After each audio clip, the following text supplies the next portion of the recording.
Olá, meus amigos e amigas, tudo bem com vocês?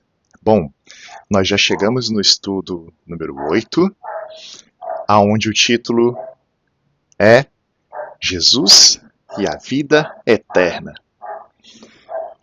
É uma promessa e nós sabemos que esse Deus que nós servimos, ele é um Deus cumpridor de promessa, tá? E a prova disso está lá em Jericó. Se você for olhar no mapa, colocar lá Gilgal, você vai ver que lá tem um monumento composto de 12 pedras, em formato de círculo assim, 12 pedras enormes, cada uma simbolizando uma tribo de Israel, tá? E aquele monumento Deus mandou que criasse para que o povo se lembrasse, cada vez que olhasse para aquele monumento ali, o povo se lembrasse que Deus é um Deus que promete, e aquilo que ele promete, ele cumpre. Se Deus não prometeu, ele não tem a obrigação de cumprir. Mas se ele promete, ele cumpre. Então, esse Deus maravilhoso prometeu a vida eterna. Então, é uma coisa que ele vai cumprir. Só que quem vai participar dessa vida eterna, aí é outra questão. Então, vamos lá. Vamos começar aqui a introdução dada pelo estudo, né? Que eu dei a minha parte aqui. Agora vamos ver o que o estudo vai falar de introdução para nós. Você tem medo da morte? Será que existe algo além túmulo? Certa vez, um grande escritor revelou sua maior curiosidade. Afinal, a morte é uma vírgula, um ponto e vírgula ou um ponto final? Após a entrada do pecado na Terra, o ser humano ficou sujeito a doenças e à morte. A Bíblia compara a morte a um sono.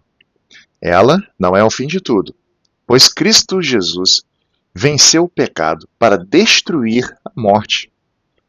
O grande plano da redenção foi executado. Cristo morreu e ressuscitou. E essa vitória nos assegura que a dor, o pecado e até a morte têm solução. Pela fé em Jesus, temos garantia de vida eterna. Mas o que a Bíblia diz sobre a vida após a morte? Como, quando e onde veremos nossos queridos que já se foram? Nesse estudo, a Bíblia responderá a essas questões. Então, quer dizer, é uma das coisas mais complicadas de se explicar, que é com relação à morte. Porque a primeira coisa que a pessoa coloca na cabeça quando se fala de morte é que ninguém pode falar nada do que acontece depois, porque ninguém veio de lá para avisar o que acontece, né? Isso é uma questão aí que vai ficar sem solução.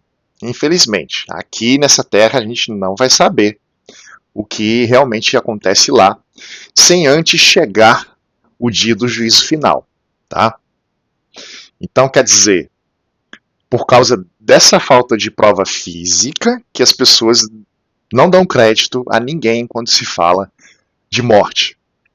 Mas, se você acredita que a Bíblia é a palavra de Deus e que ela se prova para você que ela é verdadeira, então deixa a Bíblia falar com você sobre isso, tá bom? Não vai ser eu, não vai ser nenhum líder religioso, vai ser a própria Bíblia que vai falar com você aqui, tá? Vamos continuar aqui, agora é sua vez de procurar. João capítulo 11, versículo de 1 até o 45. Leia com atenção a história da ressurreição de Lázaro. Marta e Maria enviaram um recado a Cristo, pedindo-lhe que fosse até lá com urgência para curar seu irmão Lázaro. Ele, porém, morreu. Ao encontrar Marta e Maria e contemplar sua dor, Jesus chorou. Mas Cristo ordenou que o morto voltasse à vida. O que aconteceu para o assombro de todos? A ressurreição de Lázaro foi uma pequena amostra do que acontecerá no futuro. Cristo mesmo assegurou: eu sou a ressurreição e a vida. Quem crê em mim, ainda que morra, viverá. E todo o que vive e crê em mim não morrerá eternamente. Está em João, capítulo 11, versículo 25. O que Jesus ensinou sobre a morte nesse relato? De que maneira o fato de pensar na morte como um sono pode ajudar você a enfrentar essa terrível realidade? Nós temos aqui algumas perguntas para ajudar você com relação a isso aí. Mas uma coisa eu posso adiantar, que a morte de Lázaro ela é famosa pela ressurreição dele aqui na Terra para representar um dos tipos de ressurreição que vai acontecer lá no futuro, quando Jesus voltar aqui a essa Terra, tá? Ou pode ser ali no futuro, não sei, porque a volta de Jesus ela é uma coisa que não foi revelada a ninguém e somente Deus, o Pai, reconhece esse dia e essa hora, tá? Então a gente fala lá ou então ali, mas sem saber que hora que chega. Mas os sinais apontam que Jesus não está demorando muito para vir, não, tá? Ele deixou os sinais para que a gente possa acompanhar. Só que muito cuidado, porque Satanás, antes da volta de Jesus, vai tentar imitar essa volta. E aí ele vai enganar muita gente. Então, o primeiro sinal já deveria ser o suficiente para você entender que é Satanás vindo primeiro, que é todo olho verá. Não vai aparecer, vai aparecer no Rio de Janeiro, ou então vai aparecer lá na França. Não, não vai ser desse jeito aí não. O mundo inteiro, ao mesmo tempo, vai ver Jesus voltando com seus próprios olhos. Não vai ser nem um computador, nem celular, nem nada que vai estar mostrando Jesus voltando, não. Você vai ver assim, ó, nitidamente. Tá bom? Então vamos seguir aqui com as perguntas. Pergunta número 1. Quem criou o ser humano? Isso está em Gênesis, capítulo 1, versículo 27. Opção 1, o acaso? Ou opção 2, Deus? Claro que é a opção 2, Deus. Pergunta número 2. Como o Senhor deu vida ao ser humano? Isso está em Gênesis, capítulo 2, versículo 7. Com sua palavra? Ou soprando-lhe nas narinas o fôlego de vida? Olha, confesso que pela palavra de Deus isso poderia ser feito sim, porque Deus pode fazer qualquer coisa. Então, poderia ser com sua palavra, mas não é. Ele soprou na narina o fôlego de vida. Então, saiu vida da parte de Deus para dar vida ao boneco que se formou ali, o ser humano, tá? Então, vamos lá. Pergunta número 3. O que é a morte? Eclesiastes, capítulo 12, versículo 7. A morte é separação entre o pó da terra e o fôlego de vida, estando de total inconsciência? Ou a morte é uma libertação de uma alma imortal para viver num plano espiritual? E a resposta certa é a primeira. Separação entre o pó da terra e o fôlego de vida, estado de total inconsciência. Tá bom? É a primeira questão ali. Agora a pergunta número 4. Qual era o plano de Deus para o ser humano? Isso está em Gênesis, capítulo 2, versículo 16 e 17. A primeira opção é vida eterna, ou a segunda opção, vida e morte. Na verdade, é vida eterna, né? Deus quer que o ser humano viva para sempre, mas apenas aqueles que se enquadrarem dentro da graça de Jesus, tá bom? Vamos aqui na pergunta número 5. O que os mortos sabem? Isso está em Eclesiastes, capítulo 9, versículos 5, 6 e também o 10. Opção 1, mais do que nós sabemos. Opção 2, menos do que nós sabemos. Ou opção 3, não sabem de nada. Bom, se os mortos soubessem mais do que nós sabemos, isso significa que tem um professor aí no mundo dos mortos, o que seria uma coisa meio que lógica, né? Mesmo sem religião, você consegue entender isso daqui. Opção 2, menos do que nós sabemos, que também seria uma coisa meio que difícil, né? Como que você vai perder inteligência depois que morre, se na verdade você perde completamente a inteligência depois que morre? Porque o cérebro para, né, gente? E a resposta número 3, não sabem nada. É isso, não sabe nada. Porque as memórias daquilo que a pessoa fez, daquilo que ela viveu aqui nesse mundo, ela fica guardada num livro que está no céu, chamado Livro Memorial. E esse livro está escrito toda a sua vida, desde que você foi concebido até o dia em que você perdeu essa sua vida. Está tudo registrado lá.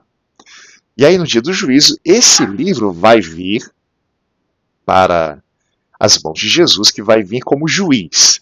Tá? Por enquanto, ele é o nosso advogado, mas na vinda dele aqui, a esse mundo, na volta, né, ele vai trazer esse livro memorial, porque ele vai vir como juiz para julgar. Tá? Pergunta número 6. Qual foi a mentira da serpente? Como essa mentira se repete hoje? Isso está em Gênesis 3, versículo 4. É certo que vocês não morrerão, disse a serpente. A mesma mentira é propagada pelos conceitos de imortalidade da alma e reencarnação. Pergunta número 7. O que é a alma? E o que acontece com ela quando a pessoa morre? Ezequiel, capítulo 18, versículo 4 e também o 20. Em muitas versões bíblicas, o termo hebraico nefesh é traduzido por alma, que significa ser vivente, ou seja, a junção do pó da terra com o fôlego de vida. Gênesis capítulo 2, versículo 7. Em Ezequiel capítulo 18, versículo 4 e 20, a Nova Almeida atualizada, ou reduzida em NAA, que é a sua abreviatura, que é essa que eu estou usando aqui, a NAA, reafirma a compreensão de alma como ser humano completo e traduz o termo original como pessoa. Alma é o mesmo que ser vivente. Com a morte, ela deixa de existir. Então, isso daqui faz com que a gente entenda o seguinte, que você é uma alma, você não tem uma alma, você é uma alma. Se você tivesse uma alma, isso não proviria de Deus. Deus não ia dar para você. Tá? Você seria uma outra pessoa que ganharia uma alma. Então isso também não tem lógica nenhuma. Então você não tem uma alma, você é uma alma. Tá? Vamos lá. Pergunta número 8. Devemos consultar os mortos? Isso está em Deuteronômio, capítulo 18, versículo 10 e 11. Não.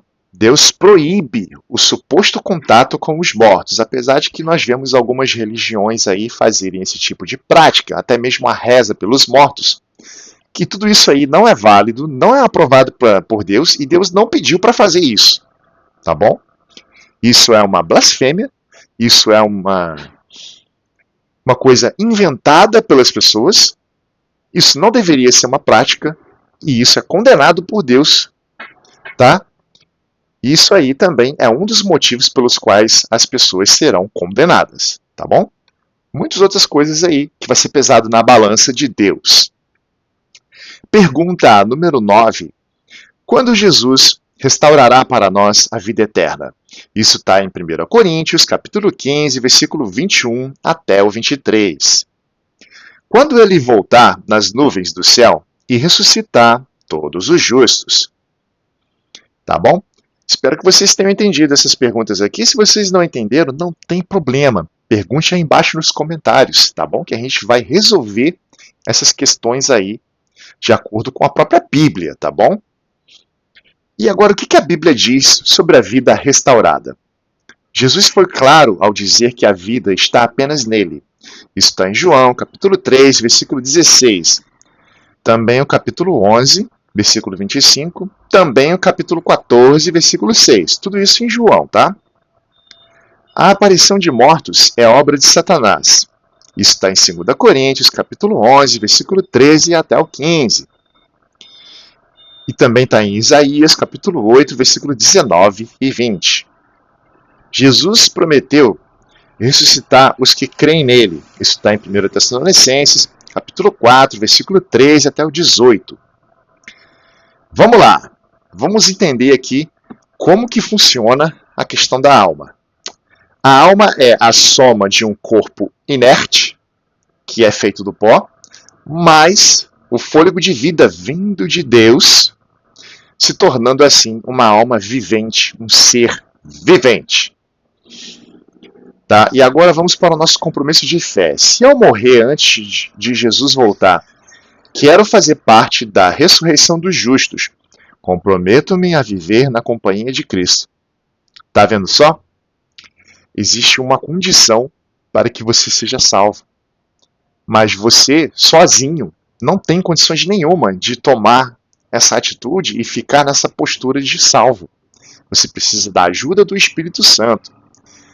Porque quem vai falar primeiro com você sobre isso daí, não vai ser eu, não vai ser líder religioso, não vai ser coisa alguma, senão primeiro o Espírito Santo. O Espírito Santo vai primeiro chegar em você, começar a falar na sua cabeça, te convidando para vir para Jesus.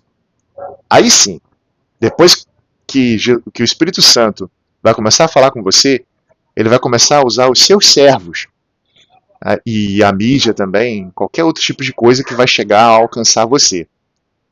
E quanto mais você vai rejeitando essa voz do Espírito Santo, mais ele vai se afastando de você, até que chega um momento que ele para de falar com você. Isso é o pecado contra o Espírito Santo, isso não tem perdão. Tá bom?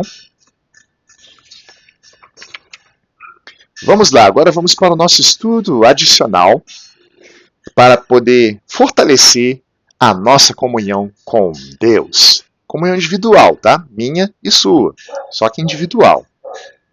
Vamos lá, vamos passar aqui 7 passagens para você meditar. Atos capítulo 17, versículo 30 e 31. O que Deus fala nesses textos? Qual é a sua resposta? Vamos continuar então. Romanos capítulo 8, versículo 31 até o 39. 1 Coríntios capítulo 15, versículo de 1 até o 19. 1 Coríntios capítulo 15, versículo do 20 até o 28. 1 Coríntios capítulo 15, versículo do 29 até o 34. 1 Coríntios capítulo 15, versículo 35 até o 46. E 1 Coríntios capítulo 15, versículo 47 até o 58. Bom, com esse tempo que está passando aí embaixo, né, você consegue perceber o tanto de tempo que você gasta dando um estudo bíblico para uma pessoa. Porque no caso dela perguntar para você quanto tempo que demora, você vai ter aqui, nesse tempo de vídeo, uma base. Então, é recomendado que você coloque no mínimo aí 1 hora, porque você vai ter que conversar com ela primeiro, né, para poder formar um vínculo com ela, e assim você conseguir se aproximar dela e vice-versa, tá bom? Coloque aí 1 hora, fala para ela, demora no mínimo aí 1 hora para a gente poder dar o estudo, tá bom? Mesmo porque você vai sentir no coração o desejo de louvar a Deus também, fazer uma oração, tá? E esse vídeo aqui é somente para o estudo. E aí você vai ter essa base aqui para poder falar para a pessoa quanto tempo que demora o estudo, tá bom? Vamos então fortalecer o nosso relacionamento com Deus. Se você perdeu uma pessoa querida, comente na classe da Escola Sabatina ou em seu pequeno grupo como se sentiu ao aprender que os mortos estão dormindo e não sofrem mais. Como isso alterou a sua ideia da volta de Jesus? E como que você se sentiu ao saber que você tem essa possibilidade de rever essa pessoa de novo? Tá? Tem isso também. Se você conhece alguém que perdeu uma pessoa querida, visite-a com um amigo da Escola Sabatina ou do pequeno grupo. Respeite a dor e o momento. Às vezes, as pessoas precisam apenas da sua presença. Porém, tão logo quanto possível, compartilhe com essa pessoa a esperança da ressurreição em Cristo. E agora vamos para a nossa missão. Continue orando por seus amigos e compartilhe com eles esse estudo bíblico. Anote aí 4 amigos que você sabe aí que perdeu alguém querido, para poder você marcar com alguém da Escola Sabatina para ir junto com você até essa pessoa, para poder visitá-la, para levar uma palavra de conforto. E esse estudo aqui vem falar tudo isso, tudo que a Bíblia vem dizendo sobre a realidade da morte, tá bom? Agora, além da morte, reflita sobre a morte e o que vem depois dela. Acesse adv.st/além da morte e tire suas dúvidas, tá bom? Bom, esse foi o estudo de Jesus e a vida eterna. E eu vou ficando por aqui. Deus abençoe a mim, Deus abençoe a você, em nome de Jesus. Amém?